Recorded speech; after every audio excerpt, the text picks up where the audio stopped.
Welcome back at 6:28. Well, if you don't have time or space, time to tend to your own garden, you may be able to reap the benefits of the community garden. Jeff Phillips joins me now in the studio to talk about the growth of the community garden. I mean, it seems like every time we talk, more and more gardens are sprouting up, pardon the garden pun. Yeah, last year we had 40 families involved at the Extension Office community garden, and this year went up to over 110. So it's really growing. Next year we've got 2 other sites that folks can get involved with if they'd like to. The majority of folks either don't have time for their garden, or is it one of those things where they've used up all their own garden space, now it's time to, they want to keep growing somewhere else maybe? Small yards, shade, and apartments.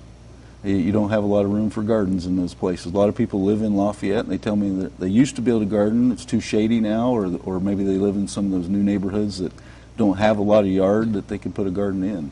Okay, shortage of space, also shortage of time.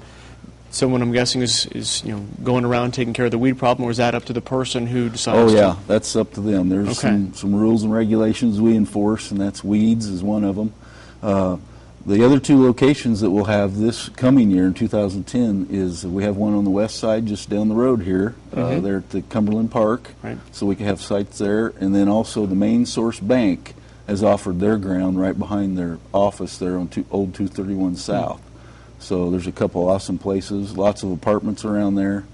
We really want people to get involved. And you're telling me during the break, there's stuff actually still growing there. Yeah, at the Extension Office, we've got Brussels sprouts out there, chards, and a couple plots that we've left. Everything else is tilled up for the winter, put to bed, but there's still some things out there. How nice is it to be able to provide this service? Someone doesn't have the yard like you said, or doesn't have a whole lot of time to tend to their own garden in their own yard. They can take it somewhere else. Yeah, it's really neat because a lot of people get fresh fruit that they wouldn't normally get, food, tomatoes, whatever, but there's a big diversity of the people that come out and do it too, and that's what's really neat. And we offer things from the Extension Office, of course, 4-H, and we introduce them to things that maybe they haven't known before. And it's always expanding, always growing.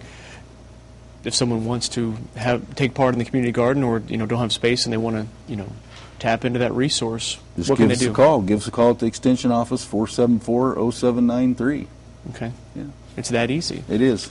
Pretty good ground too, and pretty fertile it sounds. Not bad out there, and the other 2 sites are going to be good. It's a good ground. It may need a little tender loving care, but it'll get there. Jeff, thank you so much for being Thank here, you, waking Bill. up so early with us this morning.